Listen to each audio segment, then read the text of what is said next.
not mad at people making money. I'm not mad at, people striving to do more with money. I'm not saying that at all. I'm saying that don't lose your soul within that flow of money. Like, don't lose your soul chasing that bag, because I've seen it happen. I've seen people get bought. Like, people buy people's voices, and it's crazy. You know what I mean? Like, we are in the age of no more secrets. There is only truth here. You know what I mean? So even when you see me on here, like, this is for a brief moment in time in the Matrix, but in actuality, like, me and you both know there's a different spiritual connection that's not going to be for everybody, but it's only going to be for some of you might not know, but the people that run this world are in cahoots with other entities on the astral plane. Usually bad entities as well, like demons. But the people that run this world are very connected with the non-physical world that is around us. Now, some people think that when you just sell your soul, you're doing things against your morals and principles just for money and fame. Nah, it goes a lot deeper than that. You guys should know already. But when you sell your soul, you're basically making like a trade deal with an entity on the astral plane. When you sell your soul, you're basically saying that I will allow another entity to come into my body and do whatever it wants. Because once you sell your soul, you're nothing but the body / vessel. That's why these celebrities feed off our energy. And that's why the people in the higher ups feed off everybody else's energy. They need to feed off us, basically. A good example is Roman. Roman is just a demonic entity that just lives inside Nicki Minaj. That's her alter ego. Another example is Kanye West. Why do you think sometimes Kanye West is speaking the truth, and then other times he's chilling with Trump like? That's because that's not Kanye. Like, if you're more interested or you want to know how most of these celebrities are living, watch the film Get Out. The sunken place is a perfect example. It's like some of these people just become the vessel just for other entities to just take over and do whatever the fuck they want to do. Is there any way you can retrieve your soul back? Probably. I'd think that you'd have to build some type of energetic connection and somehow connect back to the non-physical world. You come to the devil, you know you want to sell your soul for some you know you don't need to have right now. Or if you really, really, really wanted that kidney, or you really, really, really wanted to go over here to what is it, Dubai or whatever, you really wanted a new life.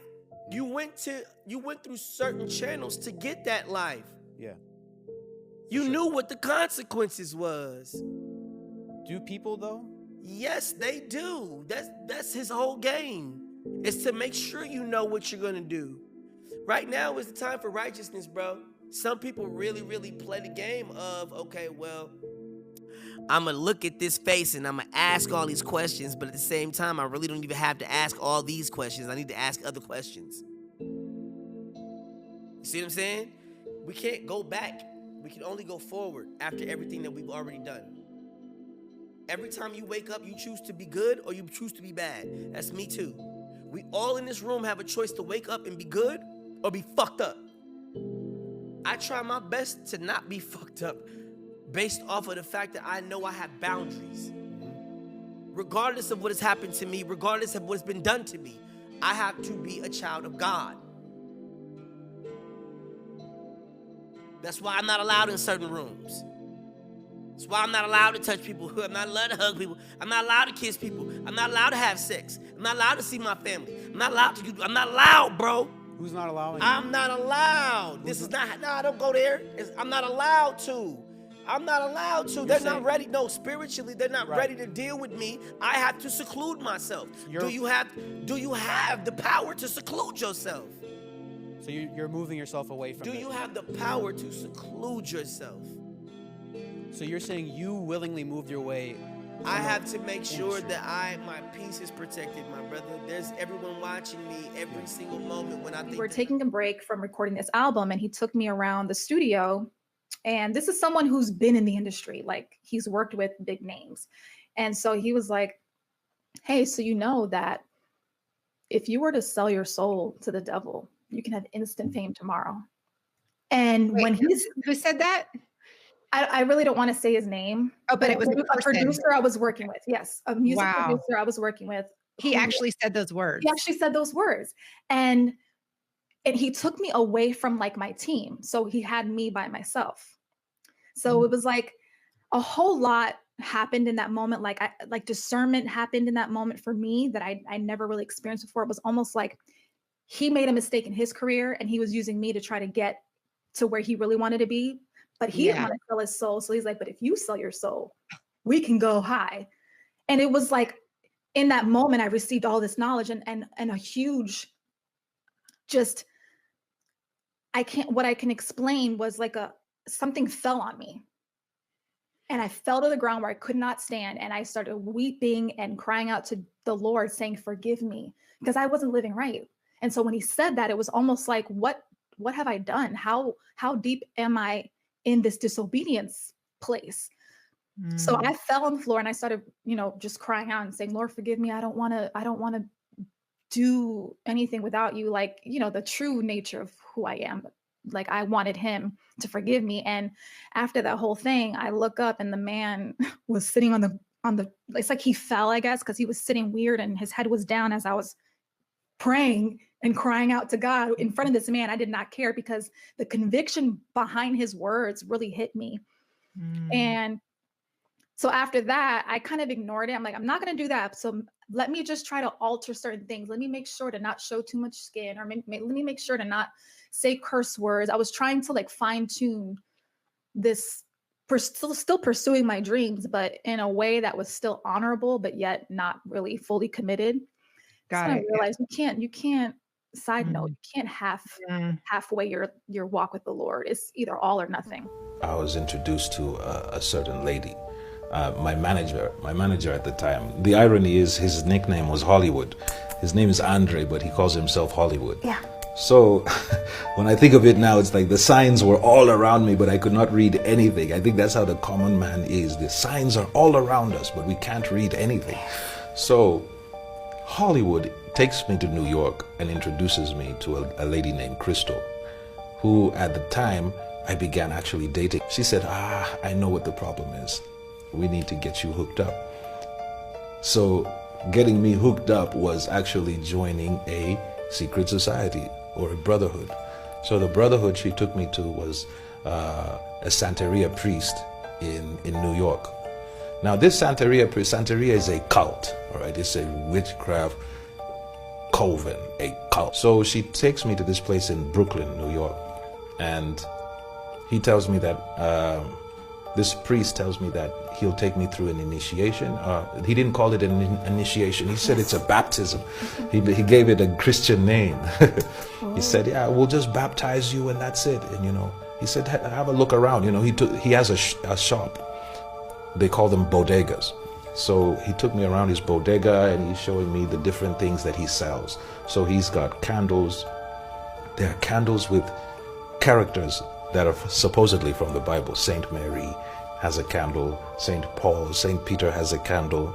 All of these different Bible characters have candles, but that's not biblical, because lighting candles and saying a prayer is witchcraft. That's not sorcery. Prayer has nothing to do with lighting of candles. You're not supposed to light candles, and you're not supposed to pray through any saints, because the scripture says that there is one God, one Father, and one mediator between God and man, the man Christ Jesus. So you're not supposed to have any other mediator.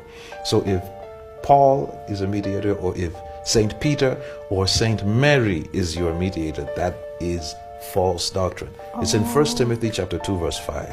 There's no other mediator except the Lord Jesus. So you're supposed to pray to the Father in the name of Jesus. That's it. Simple. So something inside me just said, once you cross this path, that's it. You cross this line, there's no turning back, So I told the gentleman, I'll think about it. Let me buy a few books and read about this stuff that you guys are into. This is my first time here anyway. Let me read up about it and get back to you. And he said, yeah, sure. So I bought a few books. I pretended I was going to go and read them. But what I did was, the mistake was I took them home with me. Now, one of the things that the enemy has a right to use against you is if you have something that belongs to him in your possession. So I went home with those books, and I didn't know. So they're in the house. But it was from the time that I brought those books in that house that I started having very strange spiritual occurrences, which culminated in an event that took place. I had gone to the bathroom, and suddenly I hear a voice, and that voice is coming from all 360 degrees. You just do what they tell you to do. Somebody thought I would do that and sent me a script and said, I'm doing this and I'm doing that. And I said, no, I'm not. But they already paid me, so I give them what I want to give them. Here, this is what you get, some push-ups. Anything else? Nope. We got to find another way now. We got to find another way because he didn't do what was on the script. Put a camera in the dressing room before he leaves. Tell him to take his shirt off real quick, put a change in my name. You know what I mean? That type of thing. But yes, I totally believe there's that. I've never been, fortunately, faced with okay, this is what it is. You know, I think people like Dave Chappelle have, and they said, look, this is what we doing now. This is what we doing. This is the money on the table. Your choice. And he said, nah, fuck that. You know what I mean? Kudos to him. He survived, came back even stronger. You know what I mean? I think everyone has that moment. You have to make that choice, that decision. It may be professionally. It may be while you're pulled over by the cops. It may be out at a club somewhere. You know what I mean? But everyone gets that choice. We all hope, pray that we make the right one. And I saw you make a comment about how it's actually actors that's not living because they sold their soul. Yeah. It's tough, man. And when the collection happens, it happens. And I don't even think it's because it's that they not here. It's well, I mean, yeah. No, it is because they're not here. I ain't gonna backtrack what I said now. I mean, it's true. You make that wrong choice, and then if you don't play ball with what they want to do, you know, they'll take you out. That's the sad thing. You know, it's tough, man. Life is tough. Well, if you overthink it, you go crazy. All the things that can go wrong right now to you right now could just your whole world up. So you don't think about it. You just make the best choices because it's, you know, you got to have fun in the control. You really got to control your environments now. There's cameras everywhere. There's phones everywhere. You may think it's funny. It may go viral in the wrong content. Now you're getting judged by the court of public opinion because you said some wild shit at a nightclub or, you know, XYZ good and bad things. You got to be careful how you engage strangers. They got people killing people off of internet beef. That's crazy to me. These people get brave behind the camera and then they want to take that shot. You got to be careful on so many different levels, man. But yeah, there's definitely a they, and there's factions and all the, you know, secret society and all that type of shit. There's a lot of closed door. There's a lot of them, you know. Cool thing now is there's so many different outlets and platforms that you can use. You're not just limited to, you know, this TV show or this network or this and that. There's so many different streaming and platforms and so on and so on. I don't think it's so much like, I got to do this. This is the only thing showing right now. Like, please, you have an option on your phone to watch 1 million different things right now. So, you know, hopefully we just learn to make better choices because it's all common sense and it all catches up. I think the examples that we've been seeing a lot lately in the news with all of these cameras and all of these abilities to track people let you know, don't do no stupid shit. Whether it's spiking a drink or taking a drink, whatever you're doing, hey, we're watching. And then all of a sudden everything will catch up to you. You personally, you don't have to say their name, but do you know an actor that died because they sold their soul? Sure. I mean, sure. The person I'm thinking of, it may have happened before we met so that, you know, when I just see him just kind of splash and go, it's like, oh, but then you see the real-time situations now and you're just like, damn, could they have been avoided? Maybe not. You know, when they feel like they're really in anguish and they're really going through real life, you're going, damn, that sucks, man. But what did you know? Shit, my brother. Shit, what happened to my brother, man? You know, You did him dirty. he bro. found success. Yeah, and he found success. He reached the top, the mountaintop at the beginning of his career. He reached the mountaintop. It's like, now what? You know what I mean? When you're up there so early, you know, I don't envy that. Like, I wish I won an Oscar for Baby Boy. That'd have been awesome, right? But how would I have handled that? With a new body and shit? I was already getting flirted with too much. An Oscar too? Oh, nigga, be dead. Ain't no way I would have survived that. Ain't no way. God has a plan. He know. Take your time. Maybe I'll get it when I'm like Morgan Freeman. For now, you know, you look at the stories and the lessons and that have happened to the ones before us, and you hope to try to say, well, let me do better than that. That can't be me. Maybe I won't do this as much or that. I'm sure my brother looks at a couple things he did and was just like, yeah, I probably shouldn't have did that, but not criminal shit. Just bad judgment that makes it look bad. Like when he was going through a lot of the stuff, people were saying in the comments, because that's the world we live in, the comments. I had one of the biggest songs in history at one point in time. I was literally on top of the world. Now, let me tell you this. I could have been a much bigger artist if I would have sold my soul, right? And a lot of people joke about that. They say, you got to sell your soul to do this and do that. See, the thing with me was I played it so smart. I didn't have to sell my soul, but I'm still doing good in life, right? Now, when you sign to a record label and you're making them millions and millions of dollars, this is one of the first things they do. And this is what they did to me. And it's all love to the label, by the way. No disrespect. They took me to a store to go shopping, right? And I was going to buy the materials out of the store that I wanted, right? And they stopped me and said, wait. No, don't spend your own money. Spend this money. And they gave me a black card.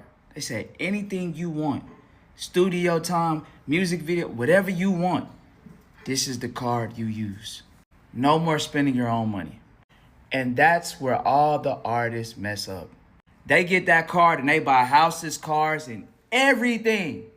And when I tell you I made the label millions, I made the label millions. Believe it or not.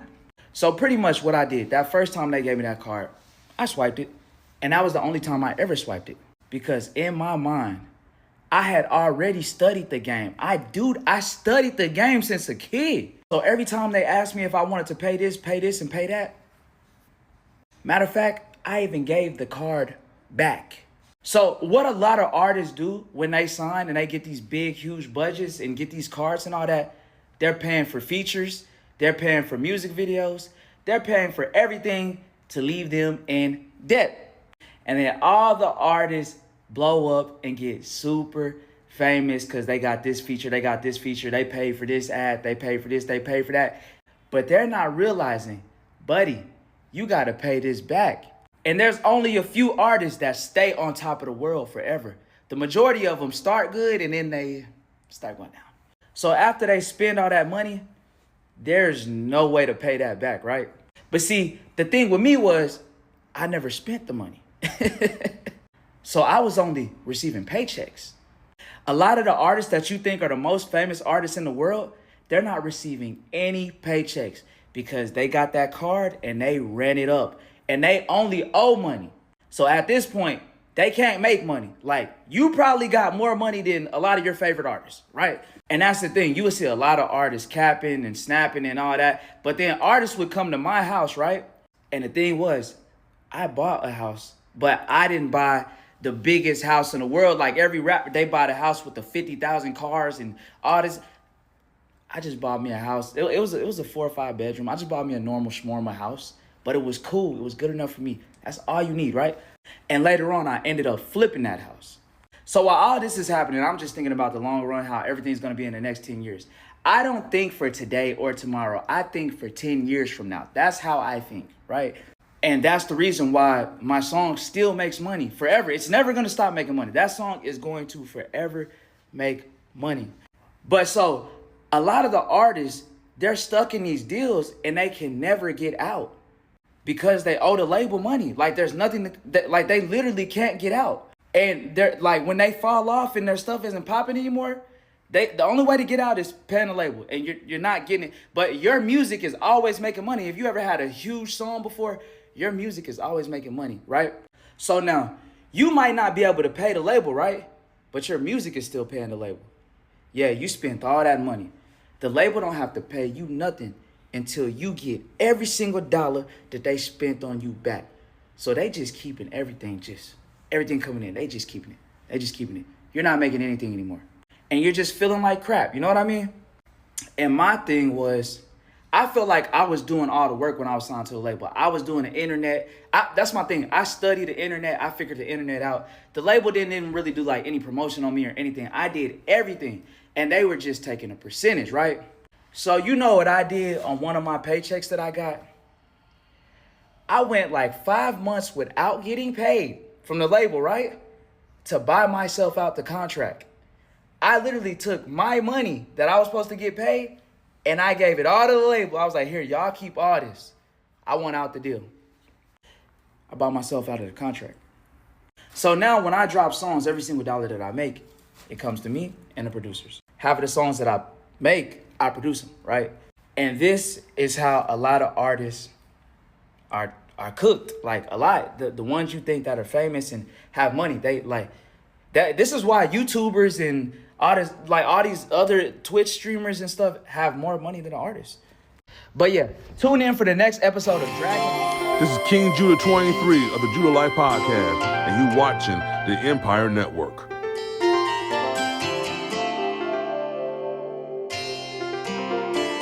There's a beat.